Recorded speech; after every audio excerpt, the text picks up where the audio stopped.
आप देख रहे हैं इंडिया न्यूज 13। चलिए देखते हैं उत्तर प्रदेश की फटाफट बड़ी खबरों को।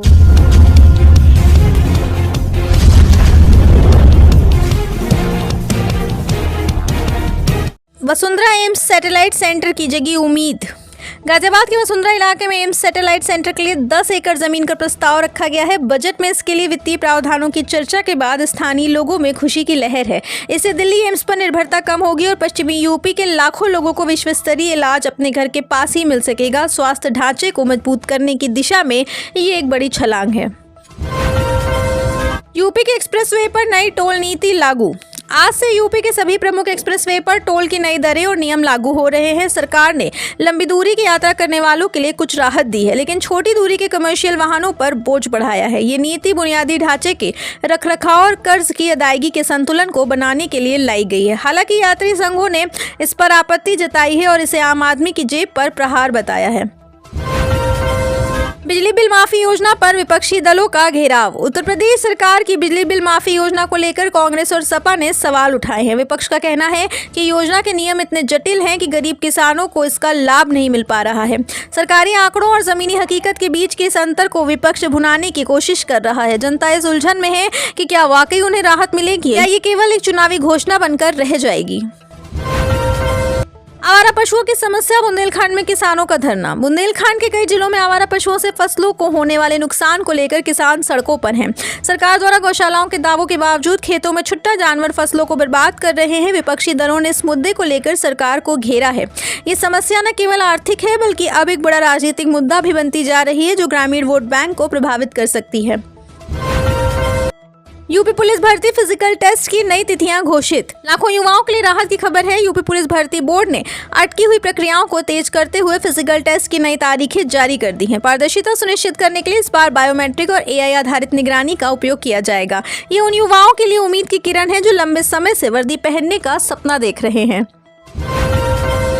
वाराणसी में जल परिवहन का विस्तार, नए क्रूज टर्मिनल का उद्घाटन। काशी में पर्यटन को एक नई ऊंचाई देने के लिए आज एक और क्रूज टर्मिनल का उद्घाटन किया गया है। पर्यटक गंगा के रास्ते वाराणसी से गाजीपुर तक का सफर कर सकेंगे। ये न केवल पर्यटन को बढ़ावा देगा बल्कि स्थानीय नाविकों और छोटे व्यापारियों के लिए रोजगार के नए अवसर भी पैदा करेगा। विरासत और आधुनिकता का यह मिलन वाराणसी की अर्थव्यवस्था को गति दे रहा है।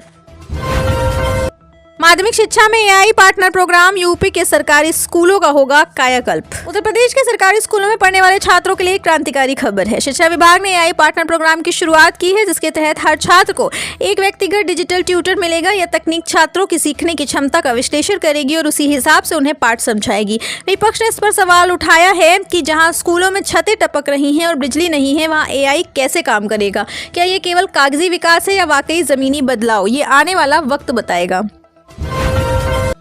यूपी में लैंड सीलिंग एक्ट में बदलाव की सुगबुगाहट, किसानों में डर। उत्तर प्रदेश सरकार भूमि सीमा कानून में बड़े बदलाव पर विचार कर रही है। प्रस्तावित बदलाव के तहत औद्योगिक इकाइयों के लिए जमीन अधिग्रहण की सीमा को बढ़ाया जा सकता है। किसान संगठनों और विपक्षी दलों ने इस पर तीखी प्रतिक्रिया दी है। उनका कहना है कि ये छोटे किसानों को भूमिहीन करने की साजिश है। सरकार का तर्क है इससे निवेश बढ़ेगा, लेकिन क्या विकास की कीमत किसान की जमीन होगी? ये एक बड़ा नैतिक और राजनीतिक सवाल खड़ा हो गया है।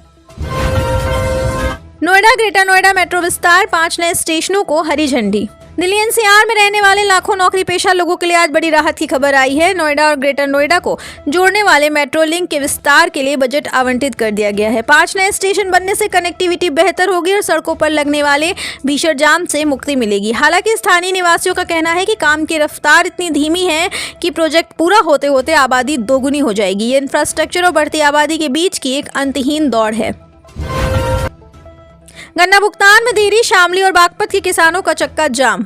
पश्चिमी उत्तर प्रदेश के शुगर बेल्ट कहे जाने वाले जिलों में आक्रोश बढ़ रहा है। शामली और बागपत में हजारों किसानों ने चीनी मिलों के बाहर धरना दिया है। किसानों का आरोप है कि पिछले सीजन का बकाया अब तक नहीं मिला है, जबकि नए फसल की कटाई शुरू हो चुकी है। विपक्षी दलों ने इसे सरकार की विफलता बताते हुए कहा है कि किसान सिर्फ वोट बैंक नहीं है। ये मुद्दा 2026 की राजनीति का केंद्र बनता जा रहा है।